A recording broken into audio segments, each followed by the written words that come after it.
The planet's puppet masters almost surely have a plan. There's clearly maybe something there beyond the realm of man. And until you've thoroughly tested every last close-trusted view, I find the more you think you know, the less you really do. That's true, Dr. Zayas. Very well. Where would we be without THC? 'Cause we know they're lying to us, just don't know to what degree. Yeah, where would we be without THC? The Higher Side Chat Show, Greg Carlwood and Company. All right, party people, it's no secret that most major industries that play a role in society have to serve some purpose for the string pullers or they wouldn't exist. The energy realm carefully keeps us on the resources that turn the most profit, the education system is carefully crafted to keep most people at a level of mediocrity, and the entertainment world keeps us thoroughly distracted from reclaiming our own reality.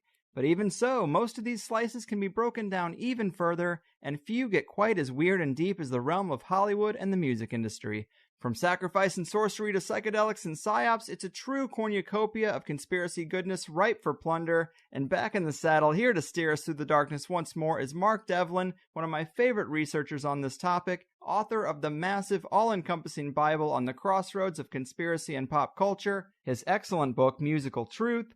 Last time we tackled what we could, but left a lot of great stuff on the table, so let's do the damn thing. Mark, my man, welcome back to the Higher Side. Greg, your intros are better than most other people's whole shows, so I appreciate that. It's good to be back. Thanks, man. Thanks. Yeah, it's awesome to have you here. You really know your stuff, which always helps to make a great show. And to kick this off, last time we had talked about how the music industry is used for control of both the artist and the audience, but we didn't get too far into the origins of this manipulation or who's behind it. And I know that's been a big part of your research as of late. So let's dive in there. How far back are you looking now? And was the music industry ever as organic as it's presented, or was this a military intelligence think tank operation from the ground up? Well, I'm coming to the devastating realization that this whole thing goes even deeper than I thought when I put the book together. So I was aware that it went pretty deep then, but I've done a whole bunch of research since the book was published earlier this year to make me convinced that the music industry, as well as Hollywood and pretty much every other, institution that has an effect on our daily lives, is absolutely controlled. Most of that control seems to be coming from the military intelligence communities. So organizations such as the CIA and the FBI, and over here in Britain, MI5 and MI6. Also, there's a hell of a lot of influence in all these areas of culture coming from these think tank organizations like the Tavistock Institute of Human Relations in London, the Frankfurt School in Germany, stuff coming out of Cambridge University in England, and then over in the States it would be Stanford University, Yale and Harvard. Certain elements of those institutions seem to have a stranglehold on all elements of culture. And there's a couple of phrases that I've come across in recent weeks where I've just been delving even deeper down this particular rabbit hole. And one is culture creation, and the other one is lifetime actors. So these were phrases that didn't make it to the book because I've just sort of understood these concepts more recently. Culture creation just refers to the fact that pretty much every social value or attitude that most of us come across in the course of our lives will have been shaped and molded by certain individuals and certain groups. There was a famous quote from Edward Bernays, who's considered the father of PR propaganda. I forget the exact quote, but it was to the effect of our tastes and our attitudes and our values and, things we hold dear are shaped and molded for us by men we've never met and whose names we don't know. And doesn't that turn out to be the truth? Right. And then you have lifetime actors, who are people who have a public persona and they appear to be one thing. So that can be a Hollywood actor, it can be a musician, it can be a television presenter, it can be a politician, it can be a supposed philanthropist. But when you get down to their true nature, and crucially, when you often get into their ancestral bloodlines, because genealogy and ancestry plays a big part in, many of these elite key players, then you realize that there's something very different once you scratch the surface. And they spend their entire lives fooling and duping and mugging off the public to believe that they're one thing when they're actually another. So some examples of lifetime actors would be, a really good one is Barack Obama or Barry Soetoro, take your pick, who, I think everyone has come to realize by now the reality of who he is and who he came from is very different to his official biography. There's all sorts of questions remaining still about where exactly he was born and where exactly he was educated and how he came up so quickly in the game, and who is Michelle/Michael. Where did he/she come from? That's another good question. So there's an example of a lifetime actor for you. Many other examples. I mean, Bono and Bob Geldof are a couple of bedfellows that sort of go hand in hand. Bob Geldof for many years successfully masqueraded under this guise of being a philanthropist and this wonderful guy that cared so much about famine in Africa and wanted to do something about it, and he put the Band-Aid and Live Aid projects together. But, with the passage of time and the availability of new information to research, you come to realize that Bob Geldof is absolutely in the pocket of the elites. He's hobnobbing with all the prominent politicians and all the New World Order architects, the Rothschilds and the George Soroses of this world and the Rockefellers and all of that. Same thing with Bono. Ostensibly he's supposed to be the front man of this rock group U2, and that's the way he was first presented to us. But you get into the true nature of Bono, and you find out he's hanging out with the likes of Bill Gates, and he's down in Africa taking part in the eugenics depopulation agenda that's going on down there, all part of the United Nations Agenda 21 and Agenda 2030. He's absolutely a part of that. So there's some lifetime actors for you. Pretty much every prominent politician, David Cameron, who we've just successfully got rid of over here in England, unfortunately has been replaced by Theresa May. So I think the same time that you guys are going to get Hillary, we've got Theresa May, and there's Angela Merkel over there in Germany. So not looking good on that front, people. But lifetime actors and culture creation. What it all boils down to is nothing is as we thought it was. And the sad reality of the situation is there are no real heroes when it comes to popular figures in culture, whether that's musicians, whether that's Hollywood actors, whether it's some other kind of celebrity. Anyone that's out there in the public eye, anyone that's been elevated to household name status, they're not the heroes that we thought they were. They quite simply would not be in those positions if they weren't placed there by the hidden hand. So on the one hand, it can seem quite a pessimistic, nihilistic sort of viewpoint to conclude that there are no real heroes. But then that just brings you back to the realization that we need to be our own heroes, and we need to stop externalizing power to all these popular culture figures that have been placed there for us, because they're all fake. And, we are the ones that can change things, and we need to rely on ourselves rather than revering these heroes, as we've all been conditioned to do throughout our lives. Yeah, man. Well said. And you're right, that savior motif is a big trap, and we really do need to stop waiting around for someone else to solve problems and start looking at how we're going to do it ourselves.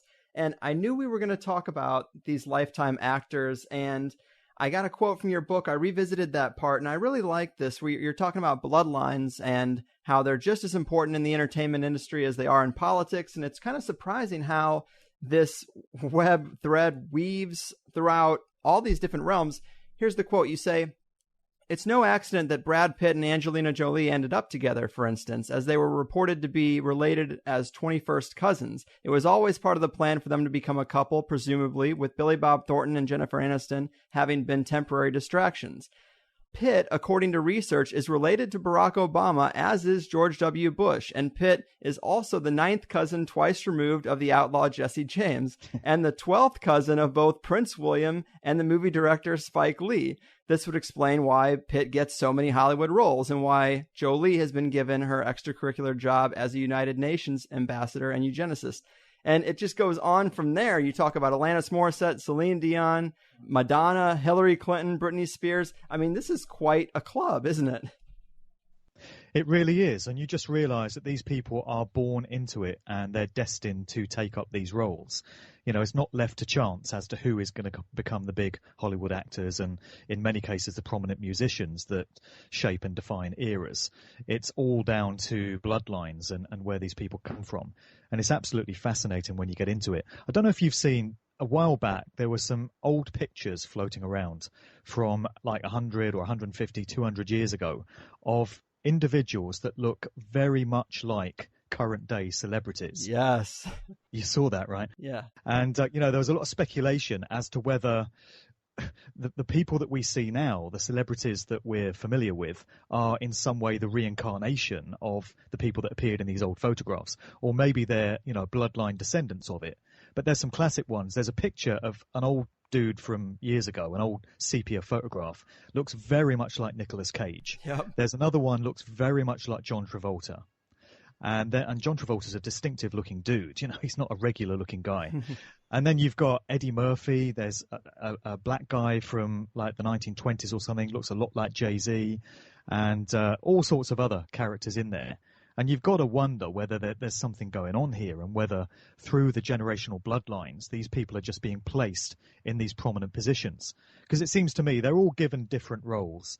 Some of them are put off into the world of politics. And an interesting one there is Tony Blair, the mass murdering war criminal who quite literally got away with murder in the Chilcot inquiry that we had last week into the Iraq war. Blair stood up there for 2 hours and basically said he didn't regret a thing, and he still stands by his decision. And he got away with it, and he's walking scot-free, whereas he should be, at the very least, rotting away in a jail cell for the rest of his days. Mm-hmm. But, I digress. Tony Blair's wife is Sherry Blair. Her maiden name was Sherry Booth.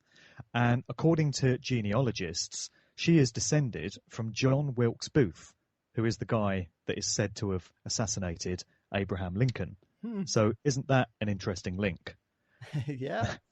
So, some of these people seem to be sent off into the world of politics. So Sherry Blair was a barrister before she got hooked up with Tony, and they put these people together as well. The same way as they create industry relationships in the music game.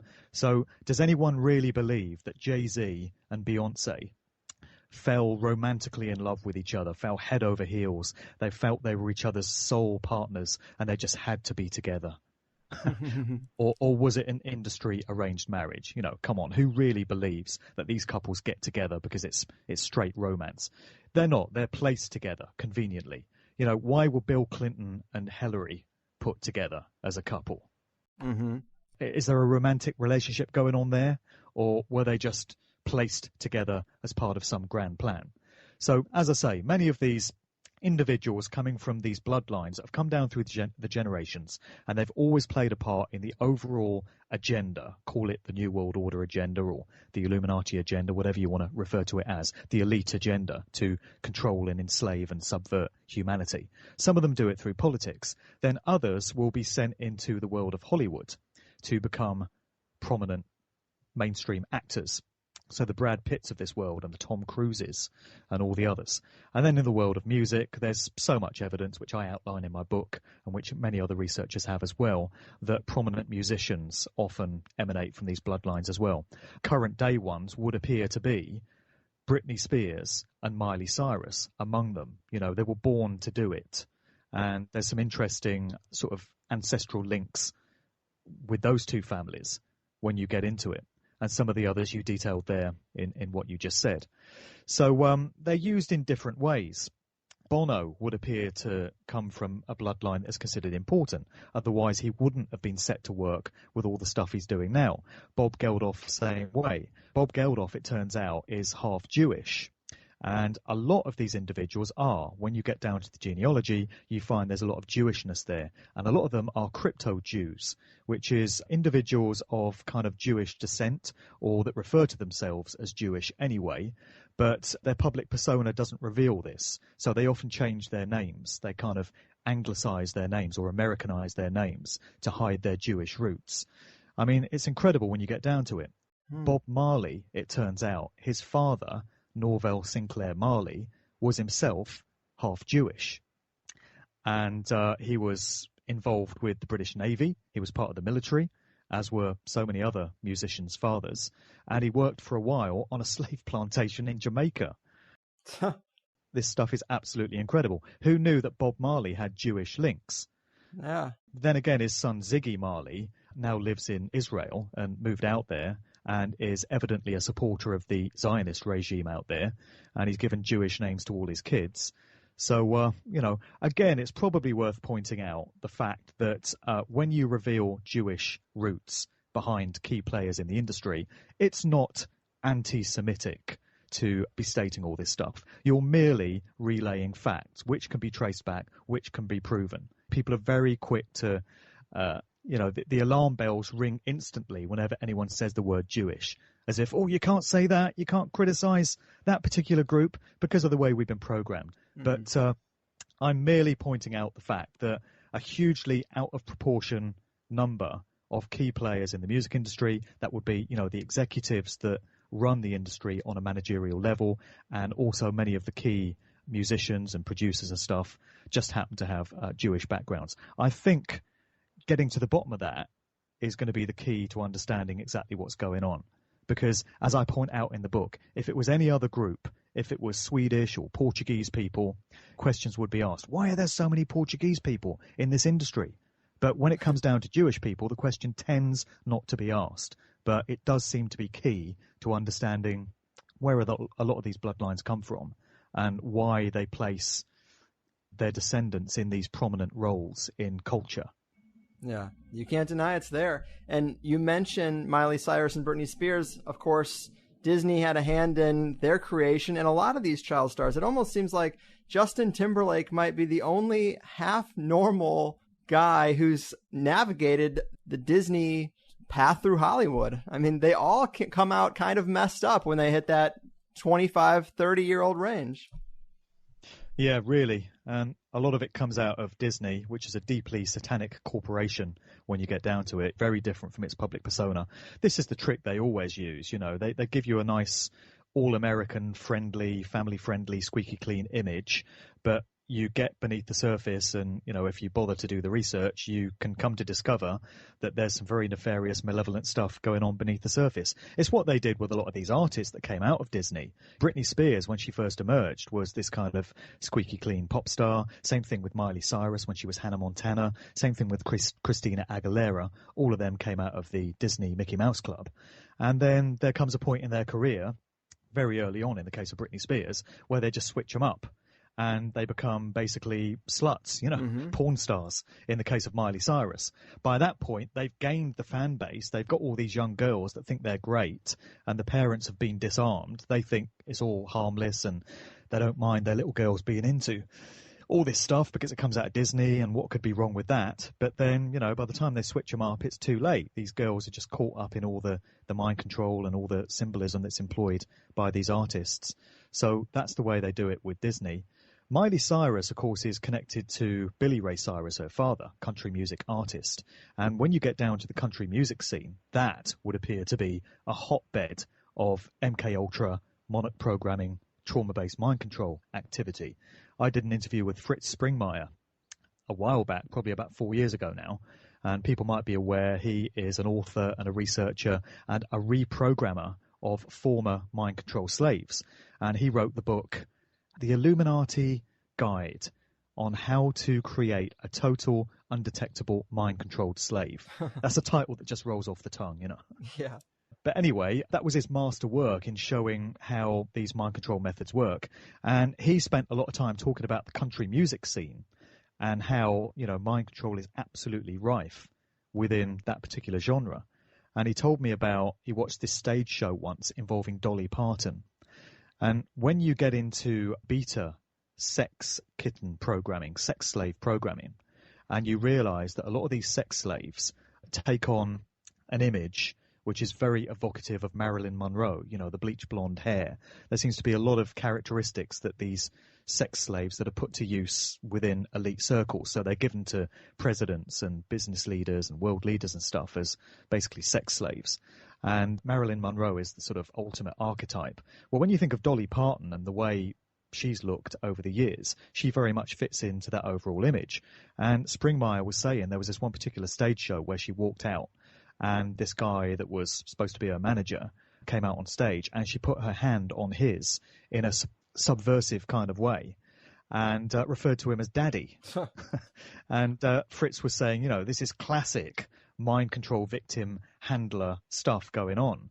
And they're putting it right out there in plain sight for everyone to see. And there's much more of that in the country music game, he says.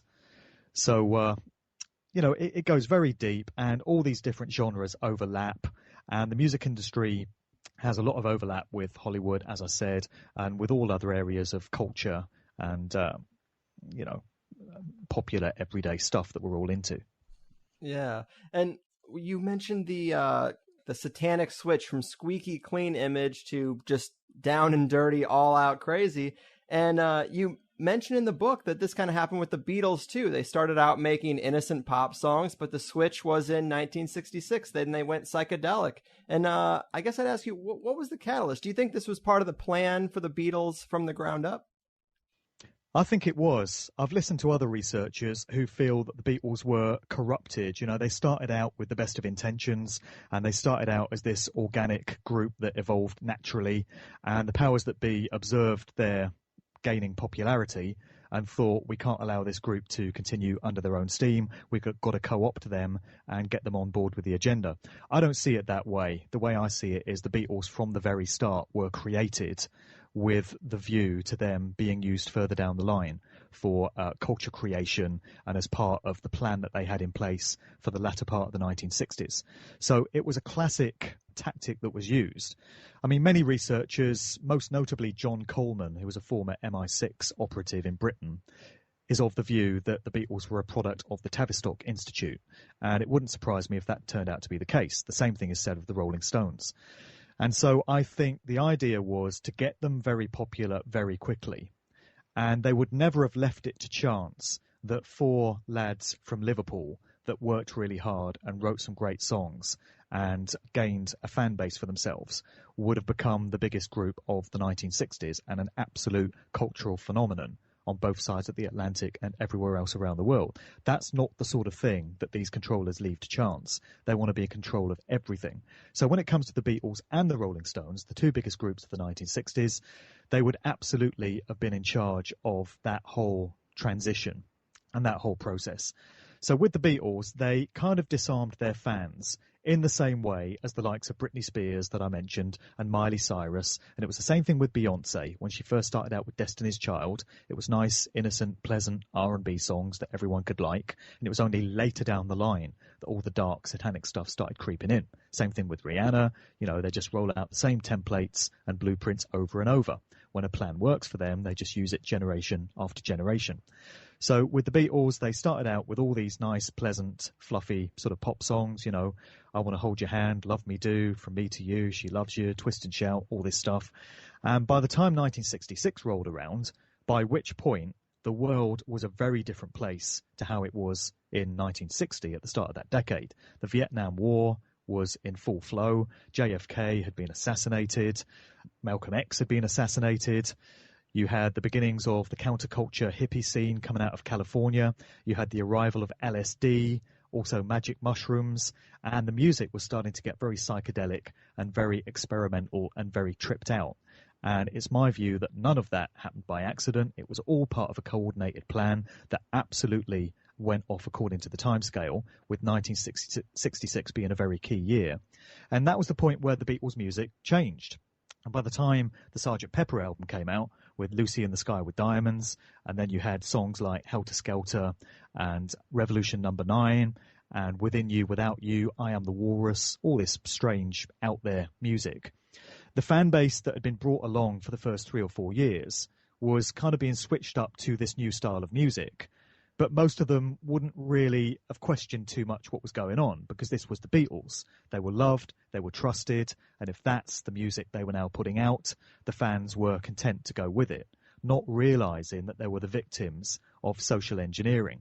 In the 1960s, who even understood what social engineering was, apart from those actually doing it?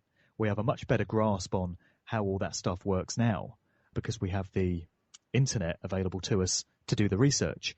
But back then, nobody would have been aware of the mind control that was being put on them. And what they did with the Beatles in switching up their music, so that by the time they disbanded in 1969, the job had been done. You know, An entire generation had been steered off down a certain path. They'd had certain social attitudes fomented in their minds for them. And it was a job well done as far as the hidden hand was concerned. They played their part in that. And it's absolutely my view that they were controlled and manipulated and directed from day one. People are horrified to hear that, particularly original generation Beatles fans. But as with so much information that I'm putting out today, and which I put out in the book, it just comes down to the fact that it is what it is, and truth is truth. And sometimes it's very hard to deal with. Sometimes it's inconvenient. Sometimes it's unsettling. Sometimes you'd so wish it was another way. But it either is or it isn't. And if it's the truth, it's the truth. So do you want to know it or don't you? Yeah, man, I'm right there with you. This is an area where I do sometimes get a bit uncomfortable because I've had some of the most profound experiences on psychedelics. They've played key roles in every major turning point in my life, but I can, of course, see the flip side, and I've known plenty of burnouts that have lost a lot to that lifestyle. But, as Gordon White put it to me, that time period very much looks like field testing of MK Ultra's forced initiation program. It's not to say that some value can't come from these things if done carefully and responsibly, but it does seem like there was some real irresponsible testing going on, just field testing on America's youth back in that day. Yeah, really. And a lot of the cultural heroes that emerged in the 1960s that were seen to be a part of the hallucinogenic psychedelic scene would also turn out to be controlled and to be assets of the state. So we're getting into the realms of the stuff that Jan Irvin talks about, your old friend, yes, from Gnostic Media. I know you had an interesting time with him in your interview, but I had a good chat with Jan about a month ago for one of my own podcasts, and he was talking to me about characters like Dr. Timothy Leary, who was always seen as the acid guru and this cool Harvard professor that kind of discovered LSD and encouraged the youthful generation of the 1960s to go on these amazing journeys of self-discovery and explore their consciousness with this amazing drug, And then you had characters like Ken Kesey and his Merry Pranksters, and then Terence McKenna, who has been revealed to have been a CIA asset. I know that came up in your chat with Jan. And R. Gordon Warson, of course, who was the so-called discoverer of magic mushrooms, at least in terms of popularizing them in the US. All these characters, it turns out, have links to military intelligence, specifically the CIA.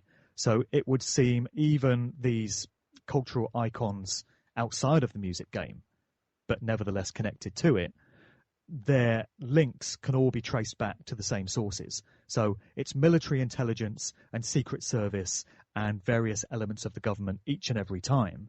But then tied into that, you also have the world of the dark occult, because it seems Satanism, Luciferianism, and other dark occult mystery school teachings go absolutely hand in hand with the world of military intelligence. And so, military intelligence is not just all about secrets in terms of surveillance and matters of national security.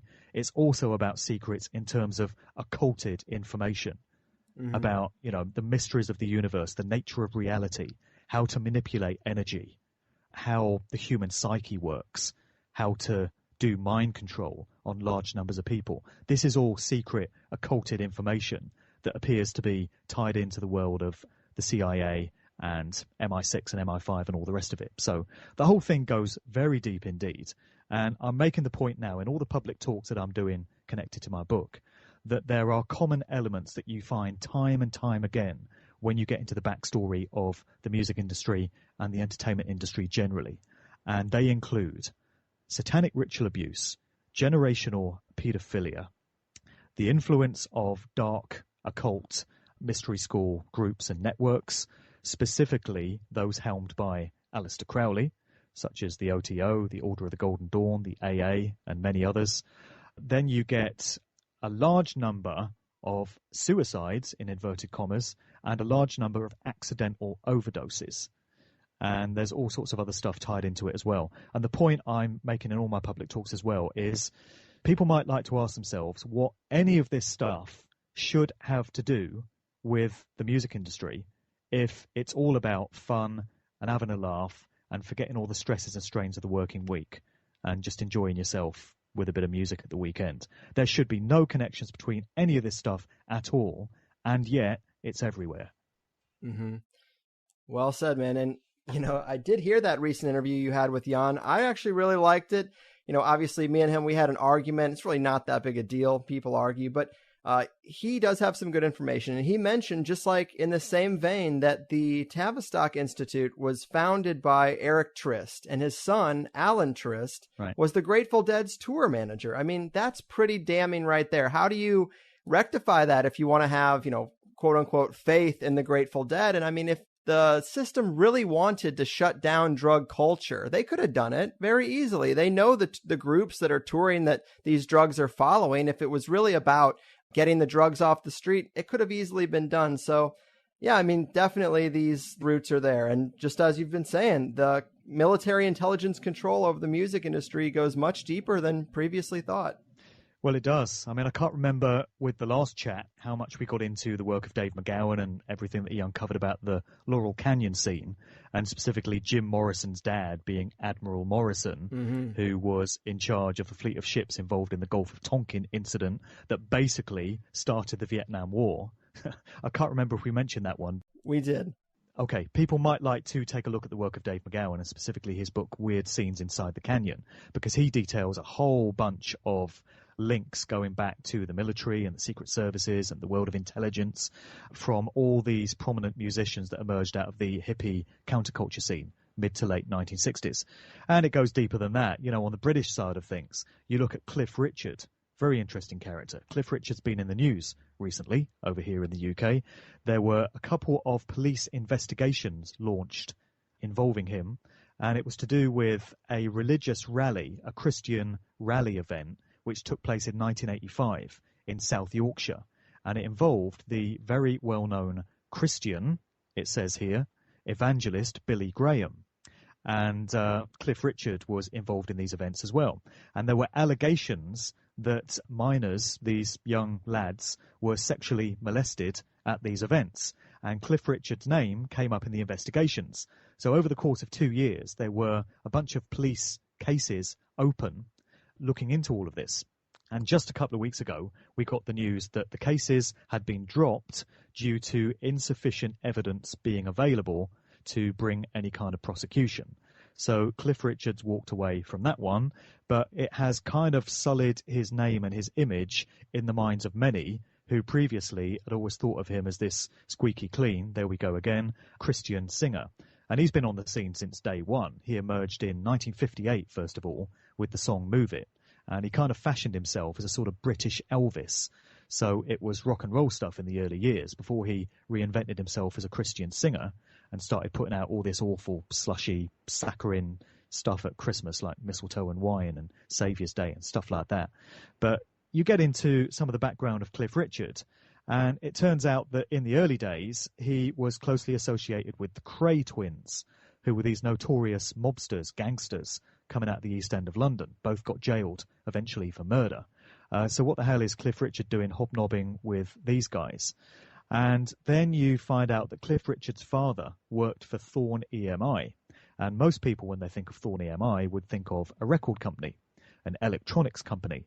But it turns out that Thorn EMI had a division of its business that was involved in, wait for it, military research, defense weapons systems and such.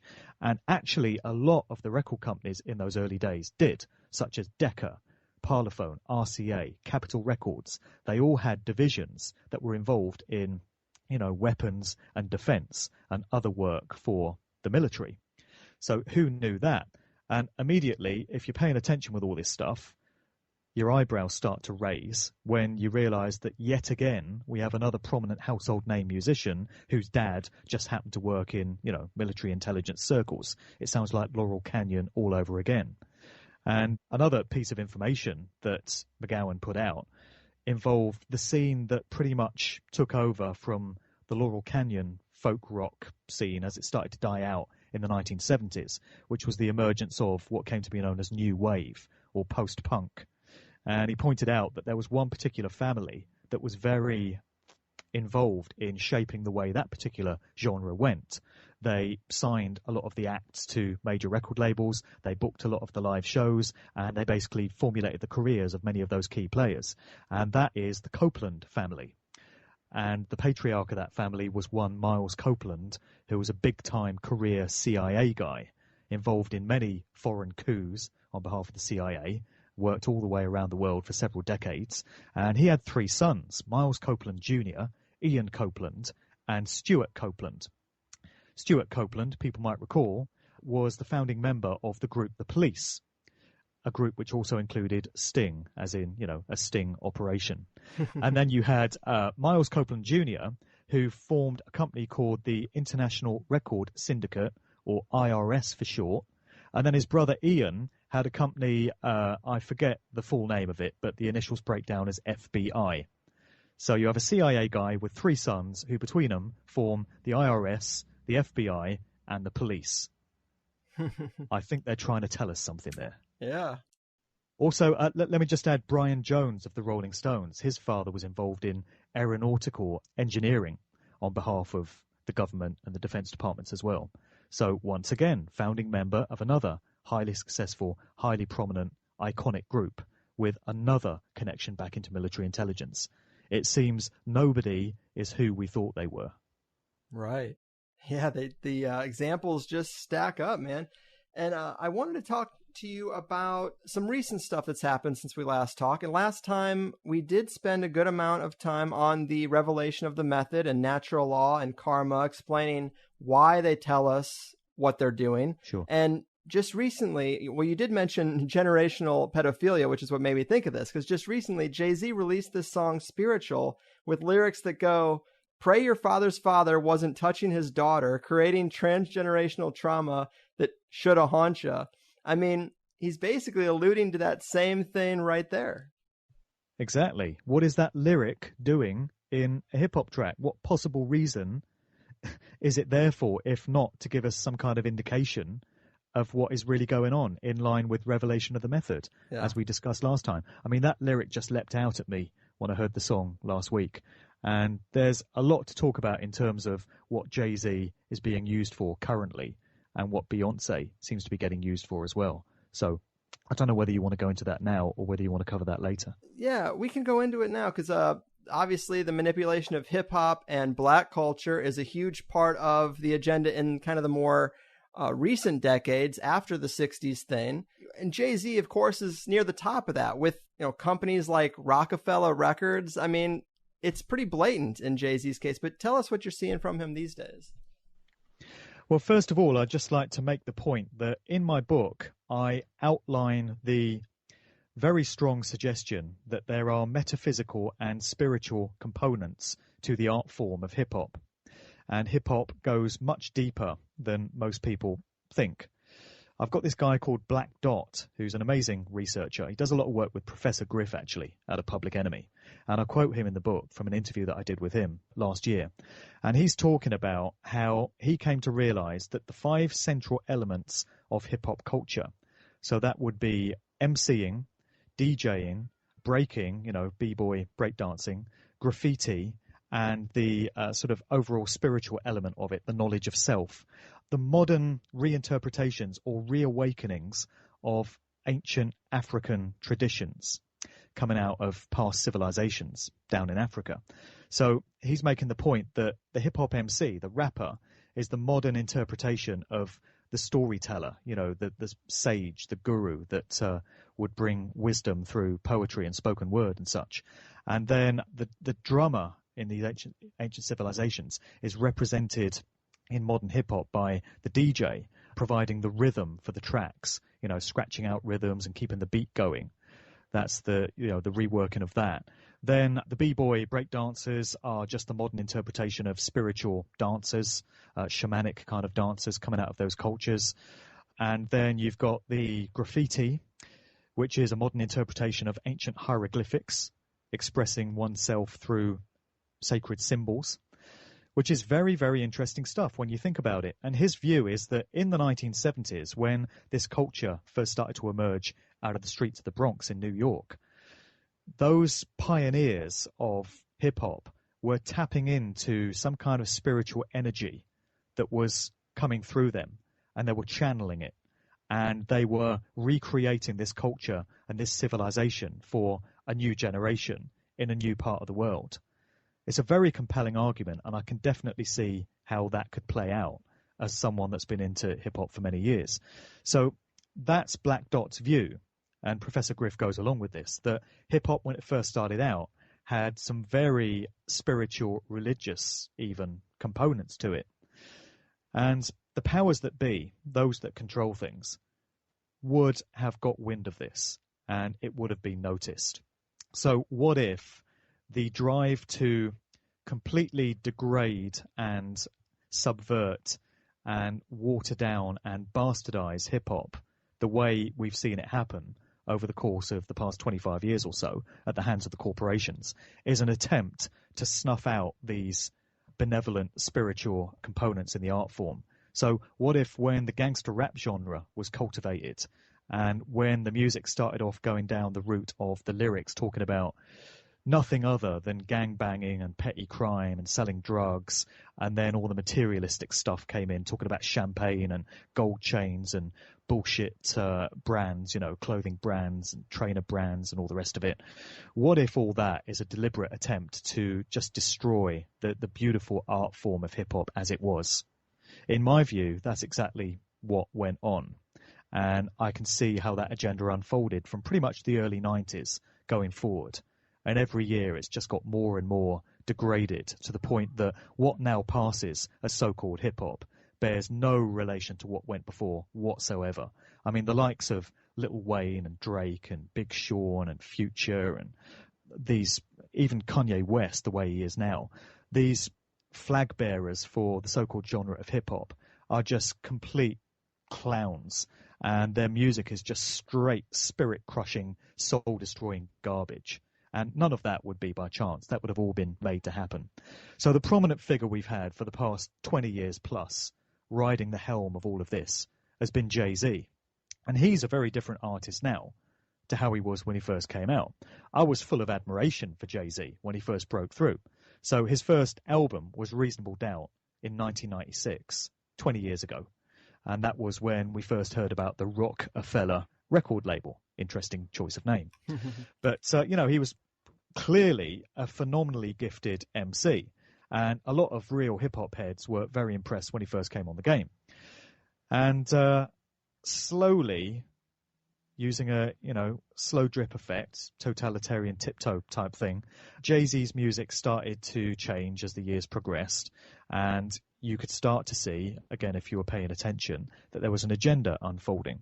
And in recent years, it's been clear to see that Jay-Z's videos are absolutely steeped with Masonic imagery, dark satanic stuff, Kabbalistic stuff, all kinds of elements that you would not expect to see in a hip-hop video if it's all about entertainment or even uplifting and inspiring people, which was the original ethos of hip-hop, and things are very far from that now. And then he hooked up with Beyonce, of course, and all her stuff is steeped with the same kind of imagery, glorifying police state imagery, glorifying transhumanist symbolism, as well as all the dark occult stuff at the stage shows and things like that. And the music itself, in terms of the sound frequencies that's now going into it and the production methods, it's all designed to take an entire generation of young people that listen to this stuff and just completely crush their spirituality and put certain belief systems and values and perceptions into their minds, all done on a subconscious, subliminal level. It's very clear to see how that genre has been absolutely co-opted. And what we've seen recently, over the past few years, is a whole bunch of hip-hop videos that have featured militarized police, dressed all in black, the way we now see these police thugs that are involved in all these incidents that play out on the evening news, Mm-hmm. You've seen troops of these militarized police joining in dance routines and, just getting involved in the track. And up until recently, it's all presented the view that isn't this fun? Isn't this great? The police are cool. Aren't their uniforms great? They're getting down with the party and all this sort of thing. But recently, it's started to become a lot darker. And you've started to see violent scenes playing out in music videos, and you've started to see confrontations and standoffs between these militarized police and the other people in the video.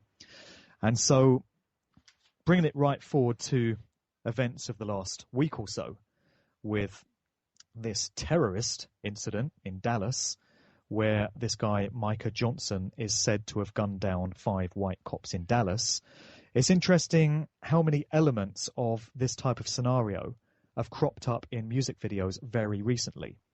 So you had one from Beyonce called Formation, where it depicts a bunch of riot cops surrendering and sort of putting their hands up to the other people involved in the video. Jay-Z brought out this track Spiritual that you just mentioned with that very interesting lyric. And there's all kinds of police-related imagery in that video as well. And there's also this god-awful track by DJ Khaled featuring Jay-Z and featuring this absolute joker called Future, who's very much at the forefront of the transhumanist agenda in terms of normalizing electronic ways of doing things and the merging of humanity and technology, because his trademark is you never hear him doing anything other than singing, so-called, through auto-tune. This bloody awful software program that makes everyone sound like a robot that has become very fashionable in the world of hip-hop, so-called, over the past few years. I mean, if people thought T-Pain and Akon were bad, listen to Future. I always say he sounds like Stephen Hawking's voice box with the batteries running out. Absolutely ridiculous. So he's all over this track. And then if you look at that video, you've got riot cops in there, and you've got standoffs between groups of black people and these white cops. And a lot of researchers are making the connection between all this stuff that we've seen in recent videos and this race baiting stuff that seems to be going on in the news and is unfolding by the day. In terms of, first of all, white cops shooting a bunch of black people and inciting the wrath of black communities and, you know, getting away with murder, as they generally tend to. And then more recently, we've had this incident that appears to be a reversal of it, which is this black terrorist gunning down these white cops in Dallas at a Black Lives Matter march, protest event. So to me, it seems to be yet another exercise in social engineering from our old friends, the controllers, you know, and they seem to have been preparing people for what they knew was going to come by way of these music videos using certain key artists, in this case Beyonce, Jay-Z, DJ Khaled, Future, and a few others. We've also seen this in will.i.am videos as well, and Black Eyed Peas videos over the years. There's been a lot of symbolism in there involving cops and a militarized police state and depictions of martial law as well. And when you understand how predictive programming works, when you understand how getting to people through the subconscious and planting certain images and symbols in their mind works, you can see that for the past few years, they've been preparing the general public on a subconscious level for something that they've known to be coming. And it seems to be the beginnings of that starting to play out now with all this race baiting stuff. The plan seems to be to pit black communities against white communities and sow division and fear and confusion and conflict. Classic divide and conquer, you know, textbook example of it. A lot of people can see it, but a lot of people still can't. So they need it spelled out to them in terms of how all this works, because they've done it a million times before. And as I say, it's all the same old tactics being used this time. And it seems that what passes for hip-hop is being used for that agenda now. Mm-hmm. Yeah, man, especially with Beyonce, you see her taking this Black Panther militant type of persona. And it's not that these killings by police aren't brutal and they shouldn't get people emotionally worked up, but what's going on with her, it's not natural. She seems like an instigator, you know? I don't see her ever getting off the red carpet and doing anything of substance to actually solve these problems. She would have been instructed to make these comments, you know. Right. I've looked at a few chat forums recently and YouTube comments and stuff, and people are saying, oh, you know, Beyonce's becoming an activist and she's speaking her mind. No, she's not. She's working to a script and she's doing what she's told to do. The same way these puppets always do. Look at Russell Brand the other year. People were saying, oh, Russell Brand, you know, he's become conscious, he's woken up, he's fighting against the New World Order, he's going up against these elites. Absolutely not. I mean, what was Russell Brand? An actor. What do actors do? Read scripts and play roles. That's all he was doing. This self-styled sort of revolutionary, you know, voice of the people. What the hell is he saying now? You know, we had the Brexit EU vote in the UK last month. I didn't hear Russell Brand getting up on a podium and ranting and raving about that. Why? Because his work is done. You know, he was used last year and the year before to foment certain attitudes in people's minds and create certain public perceptions. And it's been done. So now he's moved on and he's not required anymore. And that's what they do with these individuals. It's been decided that Beyonce can play a role in what's now going on in shaping these social attitudes because so many people look up to these celebrities and hang on their every word. So she can be very influential in that regard. But next year it will be somebody else and she will be moved on to a different agenda. These celebrities are not speaking their minds because they're not allowed to. Many of them don't even have minds of their own. There's a classic video that people can check out of Beyonce together with Jay-Z, and it's at some sporting event. I forget which one. But Beyonce is rocking from side to side, and she's mumbling incoherently to herself. And if you look at her eyes, there's just nothing there. She appears to be in a trance. And it's a classic hint at, dissociative mind control. She's slipped into a trance. And Jay-Z is sat next to her, and he just doesn't give a shit, He just couldn't care less. His wife is behaving very strangely next to him, but he's acting like he's seen it all before and it's no big deal. Yeah. And, what is going on there? Because she just doesn't appear to be all there. And that is the case with so many of these artists. They're programmed and they're given these scripts and given these roles. Again, we're back to lifetime actors to fulfill. So, like I say, Beyonce's being used for this one, also Jay-Z, but next time it'll be somebody else. Mm-hmm. And to elaborate a little more on the transhumanism tie-in, you mentioned auto-tune, the robotic voice, of course, and Will.i.am, his very name reads like a web address. Yeah. But are there other examples of music's role in normalizing the transhumanist agenda that you've noticed? Well, I think most of it for me just comes from the proliferation of auto-tune, because what else could account for it being everywhere? Mm-hmm. Nobody likes it. Every DJ, every producer, every sound engineer, every listener to music that you speak to has got nothing but scathing, scornful words about autotune. Everyone hates it. So why the hell is it so popular? I think it's long been my view that the idea is to normalize electronic ways of doing things. And by having a human voice that sounds like a robot, it's just one small step further in getting people used to the idea of cyborgs and androids everywhere. And, machines dictating your every daily move. So we have things like driverless cars now and driverless trucks on the road. We've got the city of Glasgow in Scotland has become the first smart city in the UK, smart so-called. Smartest thing about anything smart with smart in front of it is giving it the widest berth possible, which would include smartphones, because they're not there to make your lives easier. They're there for surveillance purposes, and they're there to bathe you in radiation and electromagnetic pollution and stuff. So in Glasgow now, you've got all these buildings and all these devices and all these different aspects of the city all kind of communicating with each other wirelessly by way of an endless array of Wi-Fi links, very similar to what smart meters do in your home.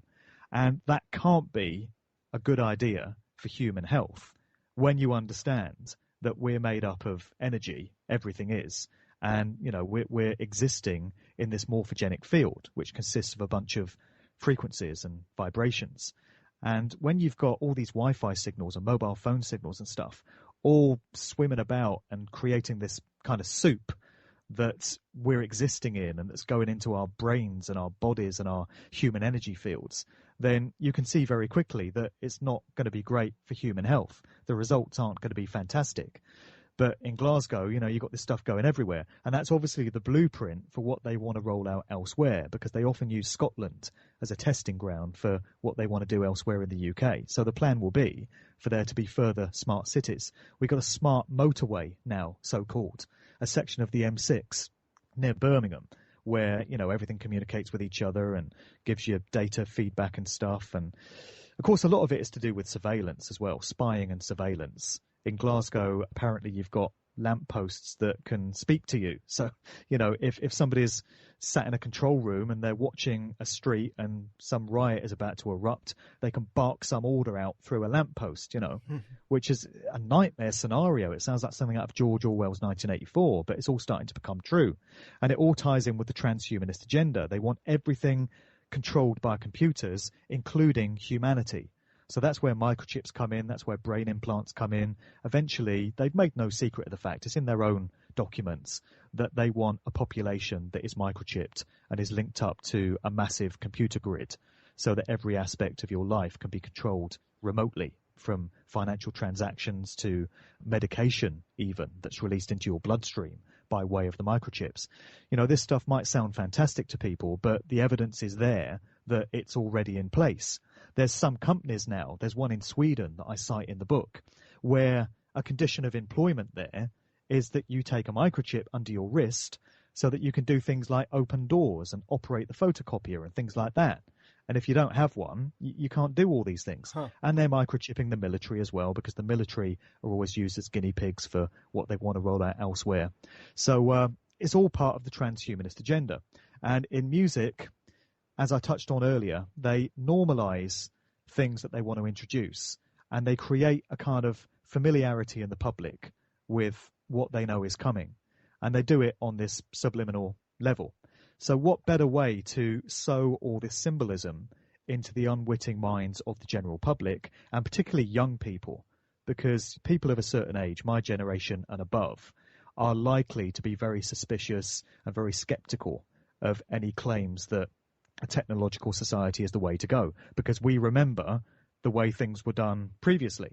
And, we just tend to be a bit more skeptical of these new ways of doing things. But young people that have only ever known this stuff think it's great, particularly when you reflect on the fact that there are people of 18, 20 years of age today that are getting into music that have never seen or played a vinyl record. They've got no idea what a cassette is. All they've ever known is MP3s and listening to music off a computer or off their phone.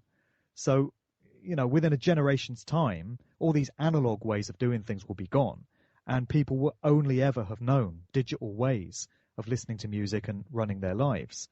And these are the sort of people that are probably going to think that a transhumanist society sounds great because of the way it's presented to them. It's presented as, isn't technology wonderful? It's here to help you, to make your life better, make your life easier. Isn't it a pain in the arse having a pocket full of cash? Well, imagine if you could just, have your chip scanned when you want to buy something, and it comes up on a screen, and there you go, no more wallets to carry around. This is the way it's presented to young people, and they seem to be snapping it up. Another very important message to get through to the younger generation is transhumanism is not your friend. It's not being introduced to help you. It's being introduced to enslave you. Read Brave New World, read 1984. Look at some of these movies that have warned us about this by way of, the predictive programming and stuff. It's a very nefarious agenda, and music has been used to get people on board with it. So wake up and understand what is being done on all these different levels. Boom. Yeah, man, that was great. And you're making me feel old, but you're right. Things are changing. Right. So we tackled the 60s music culture as well as what we saw in the 90s from hip hop and the rise of the robotic artists in the last decade. Are there any other major gameplay changes you see happening in music now, or perhaps going forward, that have your attention? I'm paying close attention, as I mentioned earlier, to this electronic dance music scene because, like I said, I'm seeing all the same kind of symbols and calling cards cropping up among the key players there that I've already seen in hip-hop and R&B. And I think that's going to be an interesting one to watch in the months and years ahead in terms of how it all plays out. And as I said, that's a worldwide phenomenon. I was going to say global, but I've trained myself not to use the word global anymore since all this flat Earth stuff came up. Oh no! Yeah, I mean, say it ain't so. Yeah, I'm kind of veering towards it, but I have trained myself not to use the word global, so I do kind of hesitate sometimes and substitute it for the word worldwide. But anyway, yeah. So I'm going to be doing a volume 2 of the book, and basically the rest of this year is going to be spent continuing to promote Musical Truth Volume 1. I'm doing a whole bunch of talks.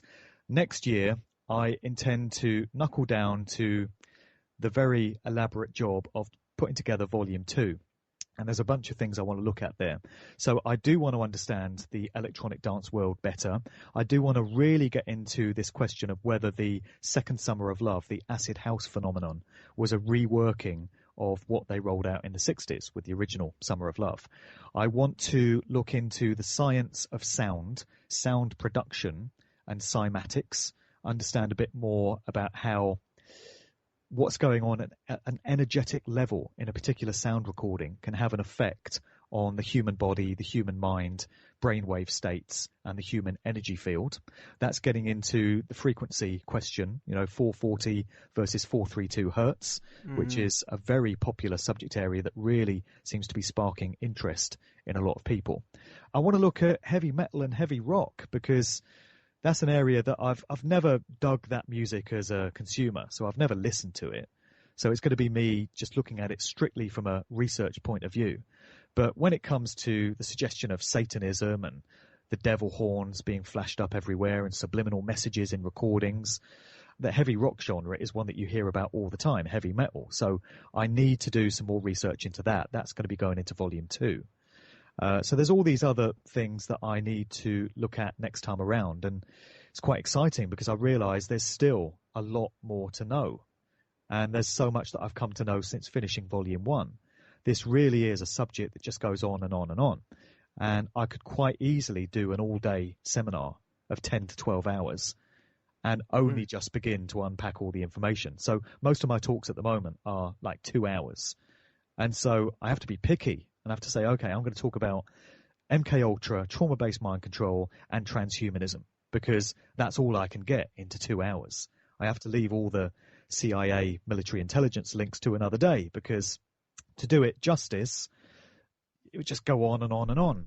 And no, in reality, you could probably have a whole series of books. You could probably do like 20 volumes of this stuff. And then you come to realize that what happens in the music industry and the entertainment industry generally is only one spoke in the wheel of what's really going on in the world. So, you have false flag terror events, understanding the likes of 9/11 better, and you have banking scams, and you have the political scene, and you have Freemasonry, and you have Bohemian Grove and stuff that goes on there, and all these other subject areas, chemtrails, fracking, Monsanto, GM foods, and each of these subject areas in their own right could take up hours and hours and hours. And the music industry stuff is just one element of everything else that's going on. It's just so massive and overwhelming. And you can only really sum it up by saying the world is nothing like we thought it was. And that's an understatement. Yeah, right on.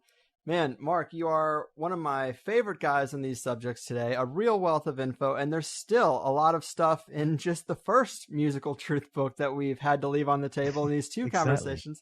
Exactly. I recommend the book to anyone who wants the full scope of musical conspiracies to date. Would you like to remind the people where they can get it and other things you got going on, like the podcast, before we close the books?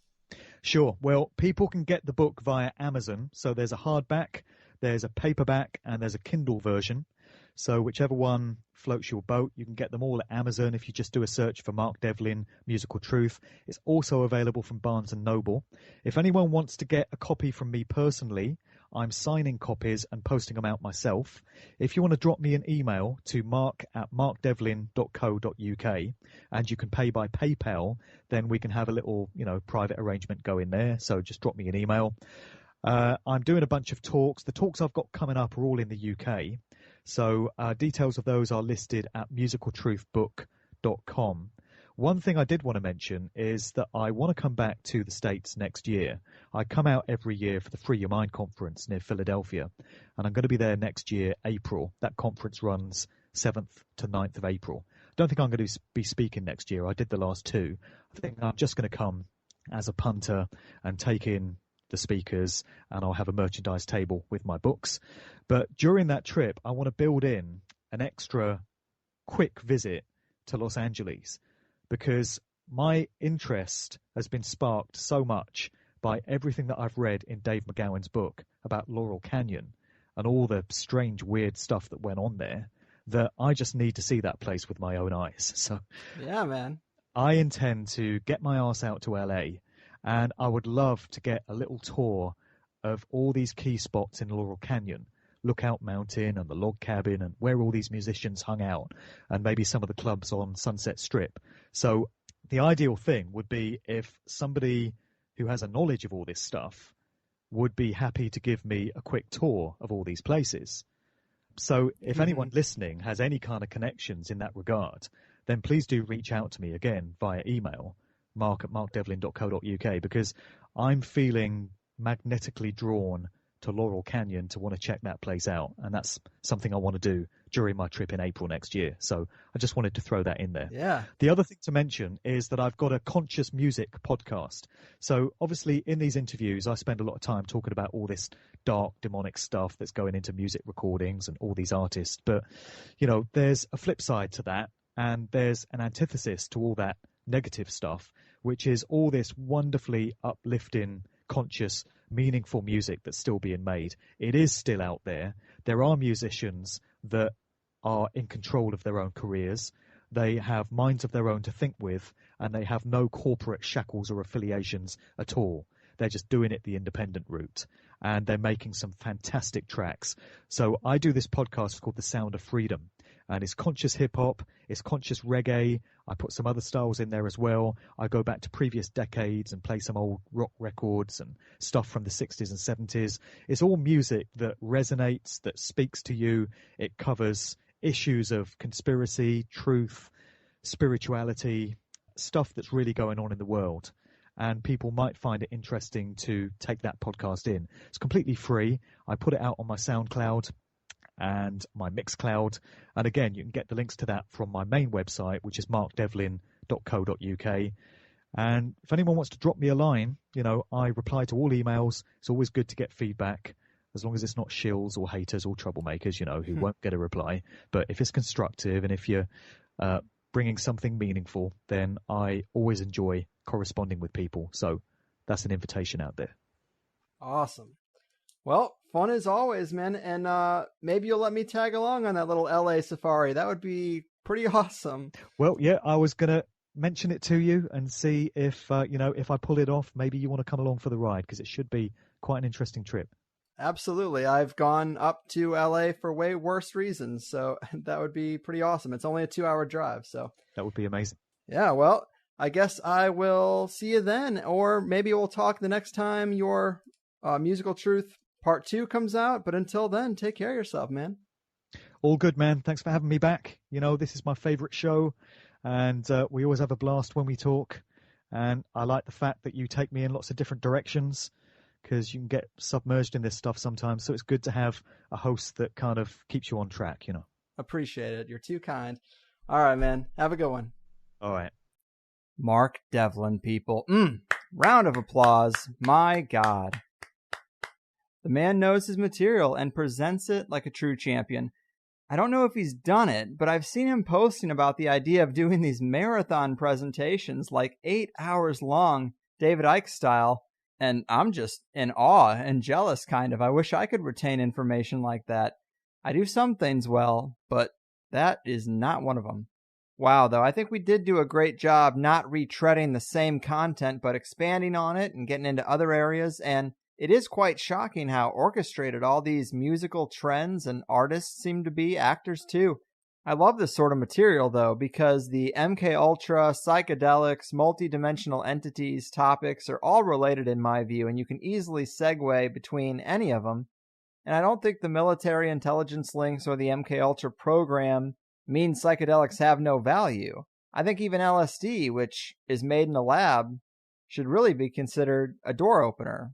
And these black ops groups wanted to see what would happen if they widely distributed door openers on a culture. And it got weird, I hear. I wish I was there to see it, but I'm told it got a little weird.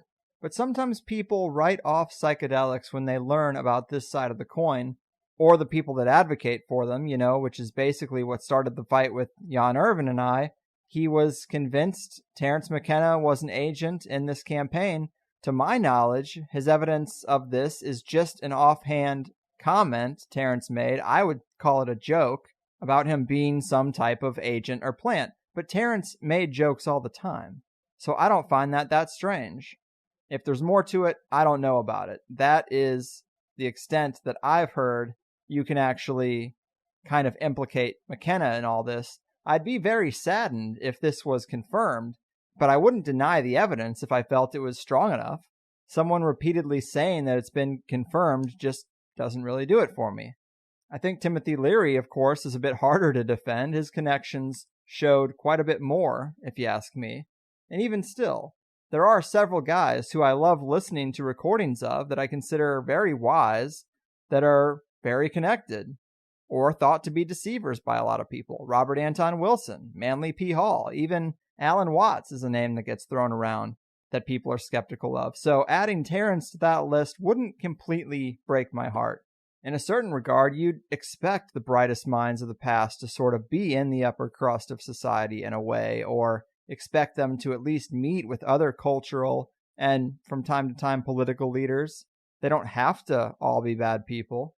But those were pretty sticky times. I mean, hell, these are sticky times. I don't actually think I know of a time when things weren't sticky, really. So go where the evidence takes you, make your own conclusions, but be open to new information and try to always see where other people are coming from, even if you end up disagreeing. It makes all your arguments way less emotional.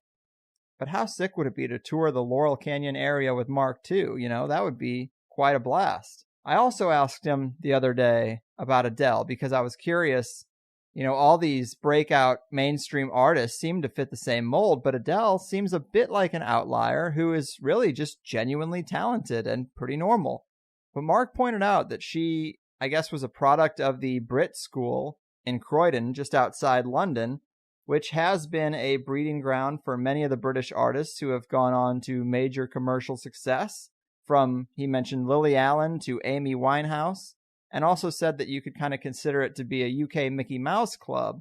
So that is a bit suspect. I do really like Adele, though. I would be a bit shocked if she had a Miley Cyrus-style persona switch.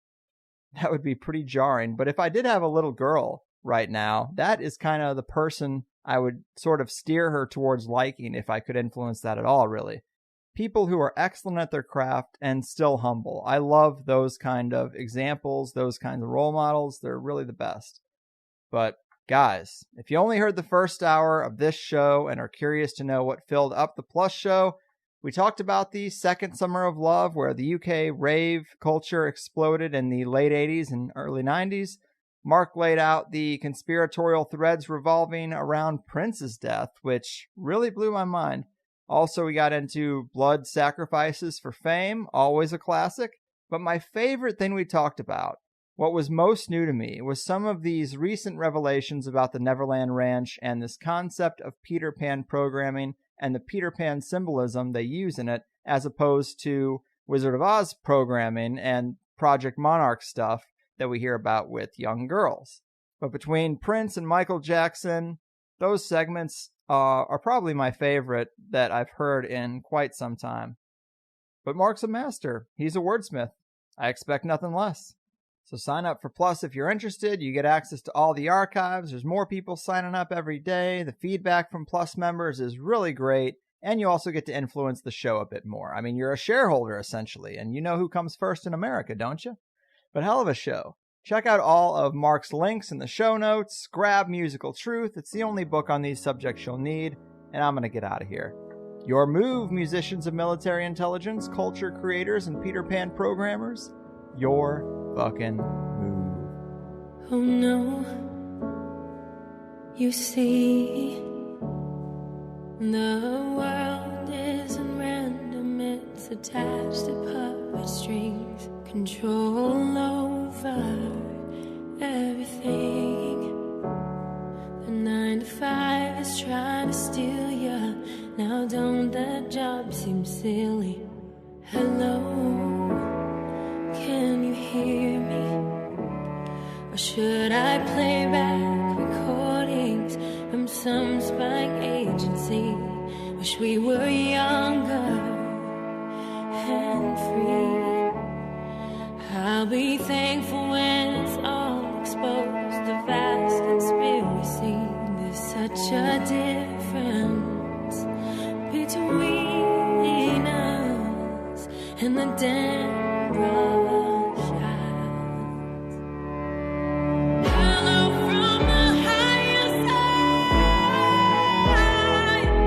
They're calling out 1,000 cries. They'll tell you the story of everything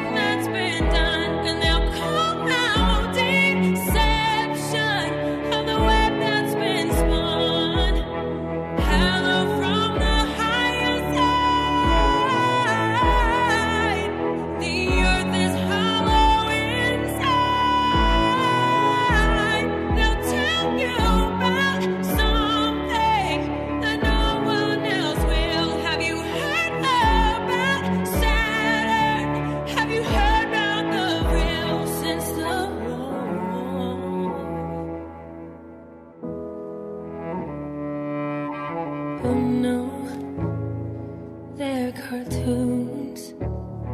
It's so typical of me to talk about this stuff. I'm sorry, that's good and well. Did you ever hear the argument that nothing really happens? It's no secret, and that the best is plus. It's doubling your time. Hello from the higher side. They're calling out 1,000 cries. They'll tell you something the elite have done, and they'll call out deception of the web that's been spun. Hello from the higher side, challenging your paradigm, and I'll tell you something, that the battle's begun, but we can't fight it with violence. The mind where it's one has the war.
Hey guys, thanks for listening to the first hour of the Higher Side Chats podcast with me, Greg Carlwood. If you don't know, there is a second hour to all the episodes we do around here.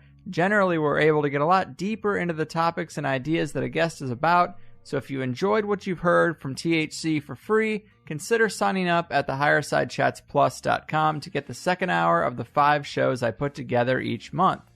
I never really wanted to be a paid subscriber podcast, but I really hate the idea of spending airtime promoting some product that's completely unrelated and telling you the best way to support the show is to buy an audiobook or new underwear by mail or something crazy like that. So instead, if you like the show, double your time with it for $5 a month and let's cut out all the other shit. It's half the price of a movie ticket and you get at least an extra 5 hours of show a month. Collectively, it keeps us stable, and it frees me from wasting your time with anything but the show you came to listen to. It's really the only way for an independent, one-man show to make it, and I do what I can so that it's worth your while. Since we started this, I've always tried to use the subscriptions to improve the podcast and make sign-ups more advantageous. It started with just a second hour for the main show, but now we've got a nice forum going where people can get deeper in conversation about the episodes with other listeners, submit a candidate in the guest request thread, or share their own personal projects to get out of the soul-crushing 9-to-5 cog in the wheel life on the entrepreneurs thread. The forum and the plus comments are always the first places I try to go for listener engagement, but it does get harder as the show gets more popular. Because of that, there's also a direct messaging feature that you can use to reach me through the plus site also. But beyond the forum, if you like any of the music I've used for THC, most of it I've hired artists to make, and I provide it all as free downloads to Plus members too. So if you like a particular song you've heard close the show out recently, come get the MP3. I should also mention that if you don't like the idea of paying $5 recurring every month, I get that. You can buy 3 months, 6 months, or a year up front and just be done with it. I have plenty of listeners who send checks and money orders to the P.O. Box too. I try to make it as easy for people as I can, and you can read more about it on the sign-up page. Also, be sure to check out the FAQ help page on the Plus site if you have any questions or concerns about how to listen to a password-protected show on your devices. I've highlighted a lot of great solutions, and one of those would be the iPhone app that just recently hit the Apple App Store.